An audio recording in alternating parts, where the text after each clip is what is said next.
వైష్ణవి ఒక మధ్యతరగతి అమ్మాయి. ఇంట్లో అందరూ ఉన్నా తను మాత్రం ఒంటరిగా ఉంటుంది. తండ్రి రాఘవ గారికి క్రమశిక్షణ అంటే ప్రాణం. కానీ ఆ క్రమశిక్షణలోనే ప్రేమ కరువయ్యింది. ఆమె తల్లి పార్వతి ఇంటి పనులకే పరిమితం. తను వయసు బాగోక అప్పుడే చనిపోతుంది. అప్పటి నుంచి తన తండ్రి తనను చూసుకునేవాడు. వైష్ణవికి చిన్నప్పటి నుండి పెయింటింగ్ అన్నా కవితలు అన్నా ఇష్టం. కానీ తన గదిగోడల మధ్య తన కలలు మగ్గిపోయేవి. తను 10th క్లాస్ వరకు ఎలా అయితే స్కూల్కి వెళ్ళడం, తలదించుకొని ఇంటికి రావడం, ఇప్పుడు కూడా అంతే. డిగ్రీ ఫైనల్ ఇయర్లో వైష్ణవి అడుగుపెట్టింది. అప్పటి వరకు తన జీవితం ఆ ముసుగులోనే సాగుతుంది. కాలేజీకి వెళ్ళడం, తలదించుకొని ఇంటికి రావడం. ఆమె కళ్ళల్లో ఎప్పుడూ ఏదో తెలియని దిగులు కనిపించేది. తనను అర్థం చేసుకునేవారు లేరు అని చాలా బాధపడేది వైష్ణవి. తన అమ్మ ఉంటే ఇలా జరిగేది కాదు అని బాధపడేది. ఒకరోజు కాలేజీలో కొత్తగా బిజినెస్ మేనేజ్మెంట్ లెక్చరర్ వచ్చాడు అన్న వార్త హల్చల్ చేస్తుంది కాలేజ్ మొత్తం. అతని పేరే సిద్ధార్థ్. 30 ఏళ్ల వయసు, చక్కటి రూపం, గంభీరమైన వాయిస్. మొదటి రోజే క్లాస్లోకి అడుగుపెట్టిన సిద్ధార్థ్ ఏమున్నాడే లెక్చరర్, హ్యాండ్సమ్గా సూపర్గా ఉన్నాడు అని అందరూ గుసగుసలాడుకుంటున్నారు. వైష్ణవి మాత్రం సైలెంట్గా అక్కడ తనకి సంబంధం లేదు అన్నట్టుగా తన ఆలోచనల్లో తను ఉంటుంది. అందరిలానే ఈ లెక్చరర్ కూడా క్లాస్ చెప్తారు అని అనుకొని ఆ సబ్జెక్ట్ బుక్స్ ఓపెన్ చేస్తున్నారు. హలో హలో ఏం చేస్తున్నారు అందరూ అని అంటాడు సిద్ధార్థ్. ఏం చేయడం ఏంటి సార్, మీరు క్లాస్ చెప్పడానికే వచ్చారు కదా అని అంటారు ఒక అమ్మాయి నిల్చొని. క్లాస్ చెప్పడానికే వచ్చాను, కానీ నా రూటే వేరు. ముందు అందరూ ఆ బుక్స్ బ్యాగ్స్లో పెట్టండి, నేను చెప్పేది వినండి అని అంటాడు సిద్ధార్థ్. మీరు చదువుతుంది శాలరీ సంపాదించటానికే, నేను కాదు అనడం లేదు. కానీ జీవితం అంటే కేవలం సంపాదించడమే కాదు, మనల్ని మనం కనుక్కోవడం అని ఆయన చెప్పిన మొదటి వాక్యం వైష్ణవి గుండెల్లో సూటిగా దూసుకు వెళ్ళింది. కొంత సమయం తరువాత క్లాస్ చెప్పటం స్టార్ట్ చేశాడు. అందరూ నోట్స్ రాసుకుంటుంటే అక్షర మాత్రం ఆయన మాటలను తన మనసులోనే ముద్రించుకుంది. ఆయన నా జీవితం అలా అవుతుందిలే, ఏం చేస్తాం అని ఆవేదనగా ఉంది. వైష్ణవి అలా సిద్ధార్థుని చూస్తూ ఉంటే సిద్ధార్థ్ దృష్టి ఆమెపై పడింది. వైష్ణవిని 2 నిమిషాలు చూసి ఆమె కళ్ళల్లో ఆ ఏకాగ్రతను, తన మనసులో దాగి ఉన్న బాధ ఆయనకి తెలిసాయో ఏంటో తన గురించి ఆలోచించాడు. ఏంటి, ఈ అమ్మాయి ఏదో బాధలో ఉన్నట్టుగా ఉంది అని అనుకున్నాడు సిద్ధార్థ్. అలా కొన్ని రోజుల తర్వాత ఎగ్జామ్స్ టైం రానే వచ్చింది. వైష్ణవికి మ్యాథ్స్ అంటే చాలా భయం. పరీక్షలు దగ్గర పడుతున్న కొద్దీ ఆమెలో ఒత్తిడి పెరిగిపోతుంది. ఒకరోజు క్లాస్ అయిపోయాక లైబ్రరీలో ఒంటరిగా కూర్చొని ఏడుస్తున్న వైష్ణవిని చూశాడు సిద్ధార్థ్. వెంటనే తన దగ్గరకు వెళ్ళి, ఏమైంది వైష్ణవి, ఎందుకు ఏడుస్తున్నావు అని అడిగాడు సిద్ధార్థ్. ఏం లేదు సార్, అది నాకు మ్యాథ్స్ అంటే భయం అని అంటుంది వైష్ణవి. సమస్యను చూసి భయపడిపోతే అది ఇంకా నిన్ను ఎక్కువగా భయపడుతుంది. దానిని ఎదుర్కోవడం నేర్చుకో అని అన్నాడు సిద్ధార్థ్ నెమ్మదిగా.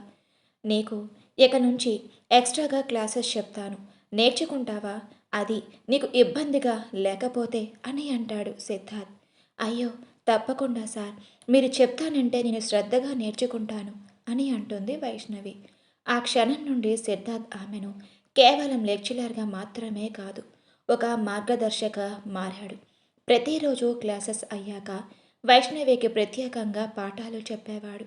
అలా క్లాసెస్ చెప్తూ ఉండగా తన నోట్స్ రాసుకుంటున్న బుక్స్లో తను గీసిన డ్రాయింగ్స్ కింద పడిపోతుంది. సిద్ధార్థ్ ఆ పేపర్స్ తన చేతిలోకి తీసుకుంటాడు. సార్ అవి అని అంటుంది వైష్ణవి. డ్రాయింగ్ చాలా బాగుంది, నువ్వే వేశావా అని అడుగుతాడు సిద్ధార్థ్. అవును సార్, నేనే వేశాను అని అంటుంది వైష్ణవి. అవునా, ఈ అద్భుతమైన టాలెంట్ కూడా నీలో ఉందా, దానిని కంటిన్యూ చెయ్యు, వదులుకోకు అని వైష్ణవిని ప్రోత్సహిస్తాడు సిద్ధార్థ్. సరే sir, thank you so much అని అంటుంది వైష్ణవి. ఇంట్లో తండ్రి భయం వల్ల తన కలను చంపుకున్న అక్షరాకు సిద్ధార్థ మాటలు ఒక కొత్త ఊపిరిని పోసాయి. అలా రోజులు గడుస్తున్నాయి. సిద్ధార్థ్ వైష్ణవితో చాలా క్లోజ్గా ఉంటున్నాడు. ఇద్దరి మధ్య చనువు పెరిగే కొద్దీ వైష్ణవిలో మార్పు కూడా వచ్చింది. ఆమె నవ్వడం కూడా నేర్చుకుంది. ప్రతిరోజు కాలేజీకి వెళ్ళడం ఆమెకు ఒక పండగలా మారింది. సిద్ధార్థ్ కోసం ఇష్టమైన కలర్ బట్టలు వేసుకోవటం, ఆయనకు నచ్చిన పుస్తకాలు చదవడం మొదలుపెట్టింది. ఆ కాలేజ్లో అందరూ వాళ్ళని చూసి మాట్లాడుకోవడం స్టార్ట్ చేశారు. వైష్ణవి కానీ ఆమెకు తెలియకుండానే ఆమె మనసు సిద్ధార్థ్ పట్ల ఉన్న గౌరవం ఆరాధనగా మారింది. అది ప్రేమ కాదు, వైష్ణవికి తెలియదు. కానీ సిద్ధార్థ్ లేని క్షణం ఆమెకు ఒక శూన్యంలా అనిపించేది. సిద్ధార్థ్ చేతి స్పర్శ తగిలిన, సిద్ధార్థ్ పలకరింపు వినిపించిన ఆమెలో ఏదో తెలియని పులకింత. తన మనసులో ఉన్న ఫీలింగ్ అలా తనలోనే ఉంచుకొని కాలేజ్ లైఫ్ని చాలా ఎంజాయ్ చేస్తుంది. సిద్ధార్థ్ వైష్ణవి ఇద్దరి మధ్యలో చాలా బాండింగ్ పెరిగింది. అలా రోజులు గడుస్తూ ఉండగా అక్షర జీవితంలో ప్రశాంతత ఎక్కువ కాలం ఉండలేదనుకుంటా. ఆ దేవుడు ఉండనియ్యుడు కూడా. ఒకరోజు సాయంత్రం వైష్ణవి కాలేజ్ నుంచి ఇంటికి వెళ్ళగానే కూతురు కోసమే ఎదురు చూస్తూ ఉన్న రాఘవరావు గారు లోపలికి వచ్చి కూతుర్ని చూసి, వైష్ణవి వచ్చే నెలలో నీకు పెళ్ళి, మా బిజినెస్ పార్ట్నర్స్ కొడుకుతో సంబంధం ఖాయం చేశాను అని అంటాడు. నాన్న అది అని ఏదో చెప్పేలోపే తనకి మాట్లాడే అవకాశం కూడా లేదు. ఎందుకంటే ఈ వాళ్ళ నాన్న అంటే తనకి అంత భయం. రాఘవరావు గారి కూతురికి ఆ విషయం చెప్పేసి లోపలికి వెళ్ళిపోతారు. ఆ మాట విన్న వైష్ణవి ప్రపంచం కుప్పకూలిపోతుంది. తనకి చదువుకోవాలి అని ఉంది, ఇంకా జీవితంలో ఎదగాలి అని ఉంది అని చెప్పినా ఎవరూ వినడం లేదు. అమ్మ కనుక ఉంటే నా బాధని అర్థం చేసుకొని నాన్నకి చెప్పేది అని బాధపడుతూ తన రూమ్లోకి వెళ్ళి ఏడుస్తూ ఉంది. మరుసటి రోజు బాధగా కాలేజ్కి రెడీ అయి వెళ్తుంది. క్లాస్లో కూర్చుంటుంది. డల్గా ఉన్న వైష్ణవిని చూసి సిద్ధార్థ్ తన దగ్గరికి వచ్చి ఏమయ్యింది అని అడిగాడు. వైష్ణవి ఏం చెప్పకుండా ఏడుస్తుంది. వైష్ణవి విషయం ఏంటో చెప్పకుండా ఏడిస్తే నాకెలా తెలుస్తుంది అని అంటాడు సిద్ధార్థ్. వైష్ణవి ఏడుపు ఆపేసి, సార్ మా ఇంట్లో నాకు ఇష్టం లేకుండా నా పెళ్లి చేస్తున్నారు అని చెప్తుంది వైష్ణవి. నేను ఇంట్లో ఎంత చెప్పినా నా మాట వినరు అని అంటుంది. వైష్ణవి ఏమీ చేయలేని పరిస్థితిలో ఉంది అని సిద్ధార్థకి చాలా బాధగా అనిపించింది.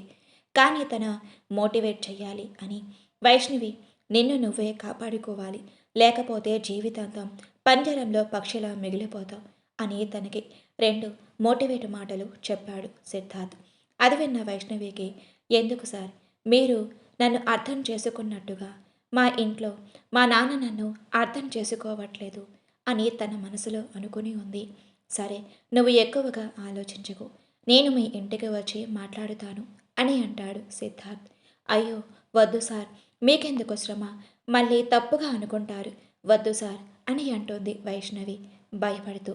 ఇప్పుడే చెప్పాను కదా వైష్ణవి, ఎప్పుడు భయపడకూడదు, నీ జీవితం గురించి నువ్వే పోరాడాలి, నేను మీ ఇంటికి వస్తాను, నువ్వు ధైర్యంగా ఇంటికి వెళ్ళు అని అంటాడు సిద్ధార్థ్. వైష్ణవి ధైర్యంగా ఇంటికి వెళ్తుంది. సాయంత్రం కాలేజ్ అయిపోయాక వైష్ణవి ఇంటికి వెళ్ళిపోతుంది. ఇంటికి వెళ్ళిన 1 గంట తర్వాత సిద్ధార్థ్ వాళ్ళ ఇంటికి వెళ్తాడు. రాఘవరావు గారు అని పిలుస్తాడు సిద్ధార్థ్. లోపల ఉన్న రాఘవరావు గారు ఎవరు అని రూమ్ నుంచి బయటికి వస్తాడు. రూమ్లో ఉన్న వైష్ణవి కూడా సిద్ధార్థ్ వాయిస్ విని సార్ వచ్చారు అని టెన్షన్గా అక్కడికి వస్తుంది. ఎవరు బాబు నువ్వు అని అడుగుతాడు రాఘవరావు గారు. నేను సార్, మీ అమ్మాయి చదివే కాలేజ్లో లెక్చరర్ సార్ అని అంటాడు సిద్ధార్థ్. రండి బాబు కూర్చోండి, మా అమ్మాయి అని ఏదో అనేలోపే, అయ్యో సార్ అలాంటిది ఏం లేదు అని అంటాడు సిద్ధార్థ్. వచ్చి చైర్లో కూర్చో బాబు అని అంటాడు రాఘవరావు గారు. ఇక్కడికి వచ్చారు, ఏమైనా ప్రాబ్లమా అని అడుగుతాడు. ఏం లేదు సార్, మీరు పెద్దవారు, మీకు చెప్పే అంత పెద్దవాడిని కాదు, కానీ చెప్పాలని వచ్చాను అని అంటాడు సిద్ధార్థ్.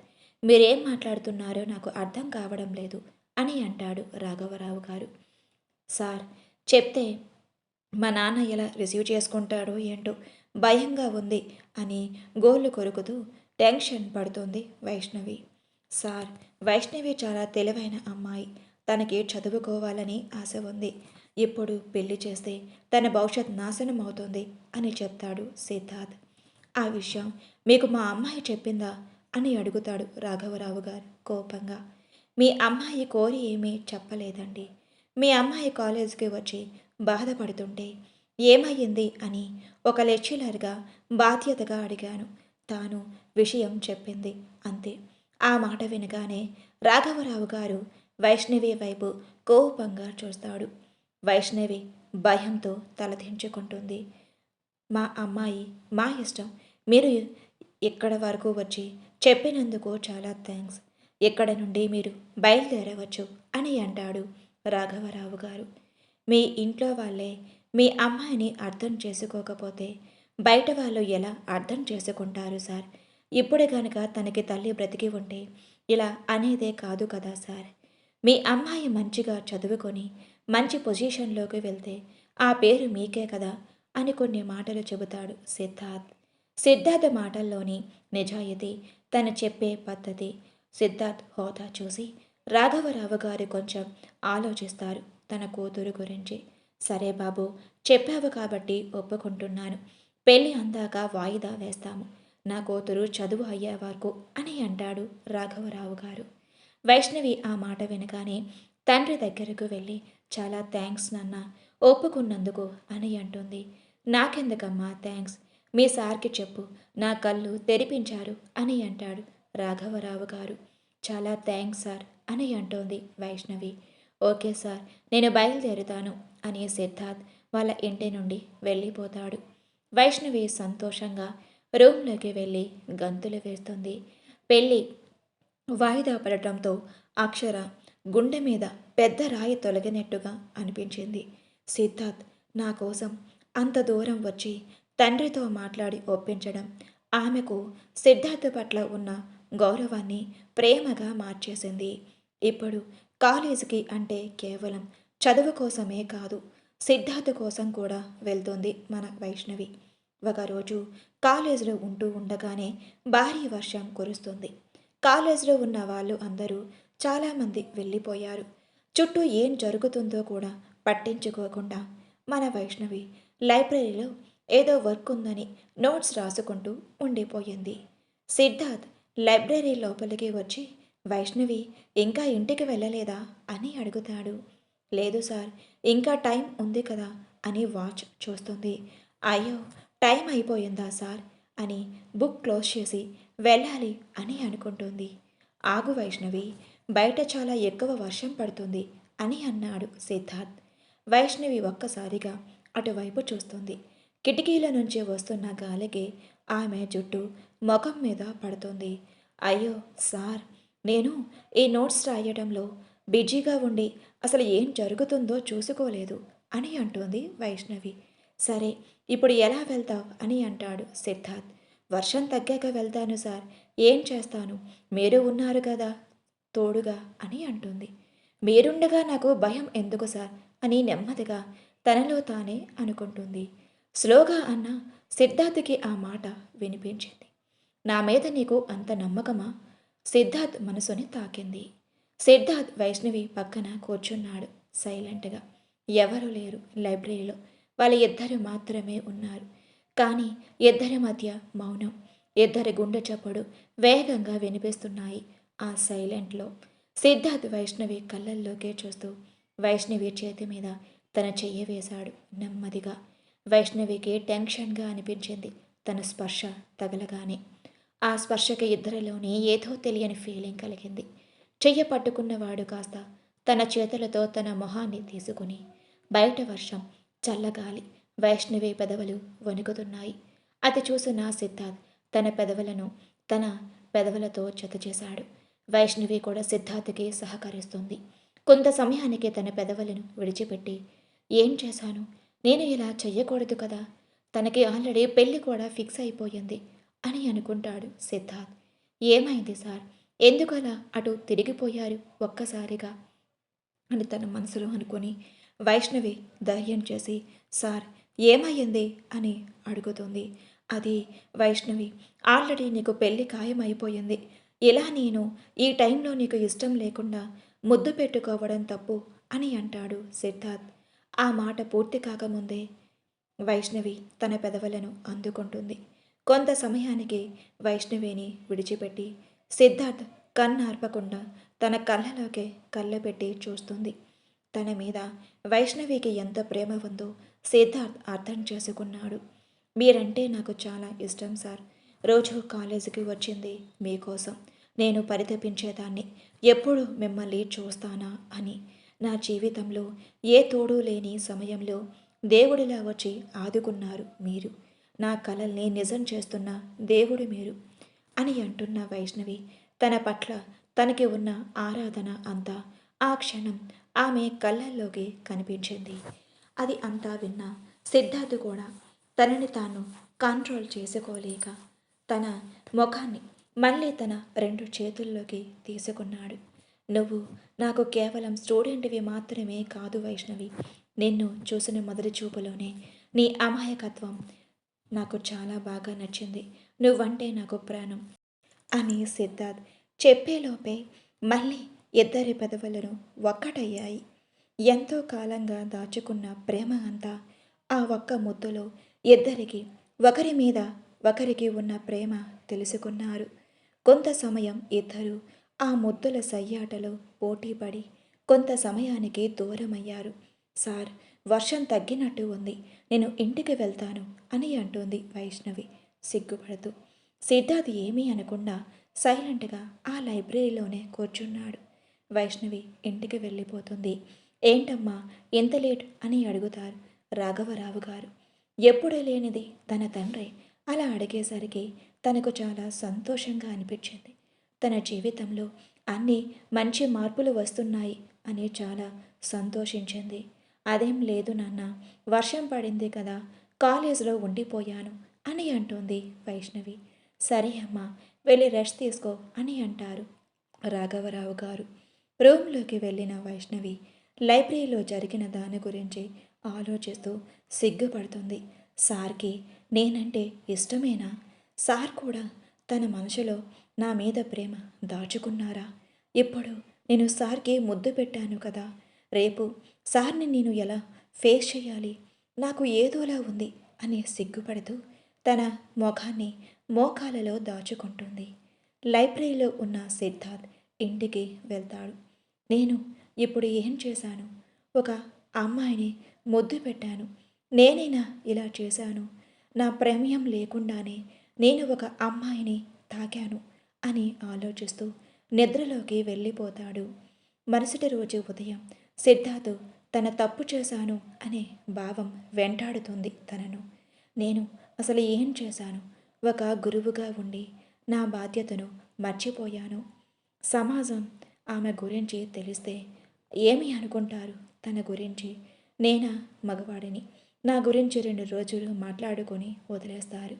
ఒక అమ్మాయికి ఇలా జరిగింది అని తెలిస్తే అమ్మాయిని నానా రకాలుగా ఇబ్బంది పెట్టి అవమానిస్తారు. తనని తాను నిందించుకోవడం మొదలుపెట్టాడు సిద్ధార్థ్. అలా కొంత సమయం ఆలోచించి నేను వైష్ణవికి దూరంగా ఉండటమే మంచిది అని నిర్ణయించుకున్నాడు. తర్వాత కాలేజీకి వచ్చిన సిద్ధార్థ్ తన కోసమే ఎదురు చూస్తున్న వైష్ణవి వస్తున్న సిద్ధార్థుని చూసి సిగ్గుపడుతుంది. కానీ సిద్ధార్థ్ ఏమీ పట్టించుకోకుండా తలదించుకొని ఆఫీస్ రూమ్కి వెళ్ళిపోతాడు. ఇదేంటి, సార్ నన్ను చూసి కూడా పట్టించుకోకుండా వెళ్ళిపోతున్నారు, ఏమయ్యింది అని ఆలోచిస్తుంది వైష్ణవి. ఏంటి ఇలా వచ్చావు అని అడుగుతారు కాలేజ్ హెడ్. సార్, నేను ఈ కాలేజీలో మానేయాలి అని అనుకుంటున్నాను. ఇది నా రాజీనామా లెటర్ కాలేజ్ అని కాలేజ్ హెడ్కి ఇస్తాడు సిద్ధార్థ్. అదేంటి సిద్ధార్థ్, నువ్వు వచ్చి 2 నెలలు కూడా అవ్వలేదు కదా, అప్పుడే వెళ్ళిపోతాను అంటావేంటి? ఈ కాలేజ్లో నీకేమైనా ఇబ్బందా అని అడుగుతాడు ఆ కాలేజ్ హెడ్. అలాంటిది ఏమీ లేదు సార్, నాకు ఇక్కడ కంఫర్టబుల్గా లేదు, నేను వెళ్ళిపోవాలి అనుకుంటున్నాను. ప్లీజ్ సార్, ఈ రాజీనామా లెటర్ని తీసుకోండి అని అంటాడు సిద్ధార్థ్. ఓకే సిద్ధార్థ్, నీ ఇష్టం. నీకు ఎప్పుడు ఈ కాలేజీకి రావాలి అనిపిస్తే అప్పుడే రా, నేను ఇబ్బంది పెట్టను అని అంటాడు ఆ college head. Thank you sir అని చెప్పి వైష్ణవికి చెప్పకుండానే కలవకుండానే వెళ్ళిపోవాలి అని అనుకున్నాడు సిద్ధార్థ్. కానీ వైష్ణవికి ఆ విషయం తెలిసిపోతుంది. వైష్ణవి పరిగెత్తుకుంటూ స్టాఫ్ రూమ్ వైపు వచ్చింది. అప్పటికే సిద్ధార్థ్ తన బ్యాగ్ తీసుకొని కాలేజ్ గేటు బయటకి నడుస్తున్నాడు. వైష్ణవి ఫాస్ట్గా తన వెనకే పరిగెత్తుతుంది. సార్ ఆగండి అని గట్టిగా అరిచింది. సిద్ధార్థ్ వైష్ణవి మాటలు ఏమీ పట్టించుకోకుండా వెళ్ళిపోతున్నాడు. వైష్ణవికి కోపం వచ్చి ఫాస్ట్గా పరిగెత్తుకుంటూ వెళ్ళి సిద్ధార్థ్ ముందు వెళ్ళి తనకి అడ్డుగా నిలబడుతుంది. ఏంటి సార్, నన్ను కలవకుండా నాకు ఏమీ చెప్పకుండా వెళ్ళిపోవాలి అని అనుకుంటున్నారా అని అంటుంది. అలాంటిది ఏమీ లేదు వైష్ణవి, నాకు వేరే ఊరు ట్రాన్స్ఫర్ అయ్యింది, అందుకే అక్కడికి వెళ్ళిపోతున్నాను అని అంటాడు సిద్ధార్థ్. ఇది ట్రాన్స్ఫర్ అవ్వడానికి ఇదేమైనా గవర్నమెంట్ జాబ్సా సార్? కాదు కదా, మీరు ఇక్కడికి వచ్చినా కూడా నచ్చినప్పుడు రావచ్చు, నచ్చినప్పుడు వెళ్ళిపోవచ్చు. మీరు ఏదో మనసులో పెట్టుకొని ఎక్కడి నుంచి వెళ్ళిపోవాలి అని అనుకుంటున్నారు. విషయం ఏంటో చెప్పండి సార్ అని అడుగుతోంది వైష్ణవి. ఏం లేదు వైష్ణవి, అడ్డు తప్పుకో, నేను వెళ్ళాలి అని అంటాడు సిద్ధార్థ్. ఏంటి సార్, ఎందుకు వెళ్ళిపోతున్నారు? నిన్న లైబ్రరీలో జరిగిన దానికి భయపడా, లేక నా ప్రేమ మీకు భారంగా అనిపించిందా అని అక్కడే నిలదీస్తుంది వైష్ణవి. వైష్ణవి మాటలకు సిద్ధార్థ కళ్ళల్లో నీళ్లు తిరుగుతాయి. చెప్పండి సార్, మీరంటే నాకు ఇష్టం అని చెప్పాను. తర్వాత మీరు ఇక్కడి నుంచి వెళ్ళిపోవాలి అని అనుకుంటున్నారు. నిజం చెప్పండి సార్, నా వల్లే మీరు ఇక్కడి నుంచి వెళ్ళిపోవాలి అని అనుకుంటున్నారు కదా? అవును వైష్ణవి, నీకు మంచి భవిష్యత్ ఉంది. నేను నీకు మధ్యలో రాకూడదు. నీకు నేను సరైన జోడీని కాదు. సమాజం మనల్ని ఒప్పుకోదు. అంతేకాదు, మీ నాన్నగారు కూడా ఒప్పుకోరు. నీకు ఆల్రెడీ వేరే వాళ్ళతో పెళ్లి కుదిరింది. నీ జీవితం పాడవ్వకూడదు, అందుకే నేను వెళ్ళిపోతున్నాను అని వెనుక తిరగబోయాడు. వెంటనే వైష్ణవి ముందుకు వరికి సిద్ధార్థుని వెనుక నుండి గట్టిగా తన కౌగిలిలో బంధించింది. వైష్ణవి ముఖాన్ని సిద్ధార్థ్ వీపుకి ఆనించి ఏడుస్తూ అలా ఇలా ఉంది. లోకం నాకు ఏమీ ఇవ్వలేదు సార్. ఈ కౌగిలిలో ఉన్న భద్రత నాకు ఇంకా ఎక్కడా దొరకలేదు. నన్ను వదిలేసి వెళ్తే నా ప్రాణం పోతుంది సార్. చదువు నేర్పిన మీరు బ్రతకడం నేర్పరా మీరు? మీరు లేని గెలుపు నాకు వద్దు. ఆమె కౌగిలిలో ఉన్న పట్టు, ఆ మాటల్లో ఆవేదన సిద్ధార్థ మనసుని మార్చేశాయి.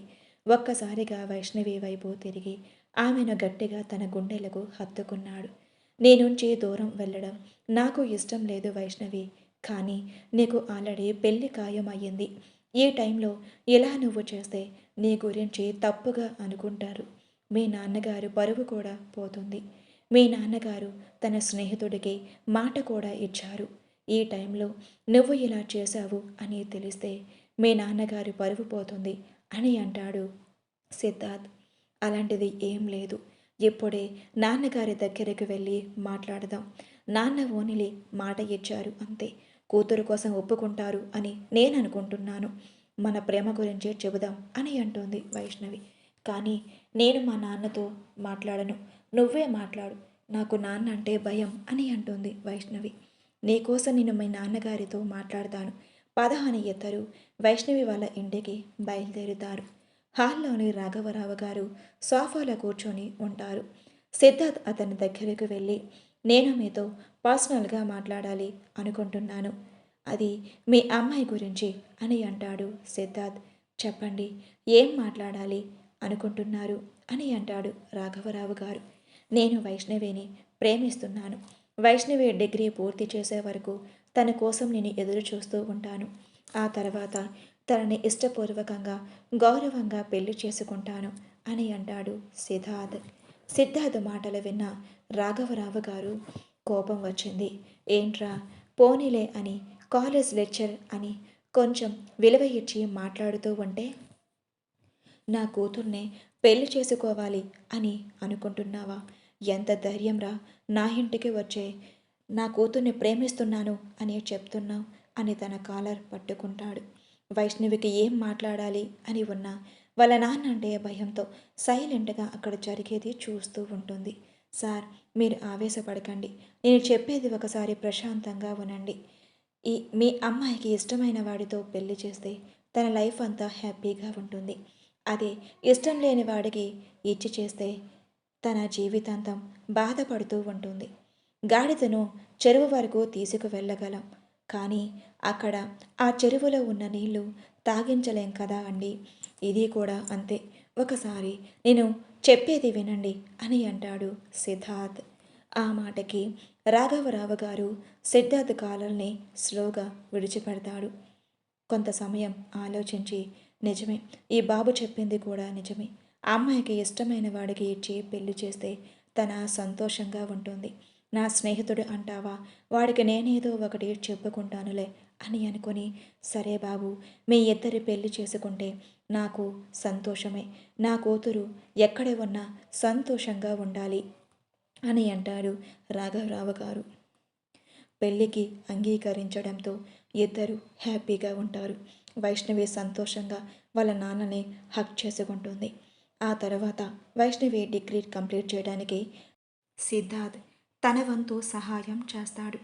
వైష్ణవికి మ్యాథ్స్ అంటే ఎంత భయమో ఇప్పుడు ఆ మ్యాథ్స్కే చాలా ఎక్కువ మార్కులు వచ్చాయి. వైష్ణవికి చదువులోని గోల్డ్ మెడల్ సాధించింది. సిద్ధార్థ్ అన్నట్టుగానే ఆమెను ఒక గొప్ప వ్యక్తిగా తీర్చిదిద్దాడు.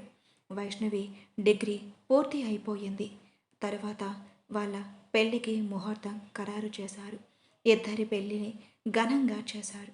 ఒక శుభ ముహూర్తాన వాళ్ళ ఇద్దరి వైవాహిక బంధంతో ఒకటి అయ్యారు. తన జీవితంలోకి లెక్చరర్గా వచ్చిన సిద్ధార్థ్ ఆమె కలల రాకుమారుడే జీవితకాలము తోడై ఉన్నాడు. ఇక్కడితో స్టోరీ సమాప్తం. మీకు ఈ స్టోరీ ఎలా అనిపించిందో కామెంట్ రూపంలో తెలియచేయండి. ప్లీజ్ మీ సపోర్ట్ని అందిస్తారు అని మనస్ఫూర్తిగా కోరుకుంటున్నాను. ఇంకో స్టోరీతో మీ ముందుకు వస్తాను. అప్పటి వరకు మీ సపోర్ట్ని అందించండి. మీరు సపోర్ట్ చేస్తేనే కదా నా ఛానల్ ఇంకా ముందుకు వెళ్తుంది. ప్లీజ్, నాకు ఎంతో అవసరం. ప్లీజ్ మీ సపోర్ట్ని నాకు అందించండి.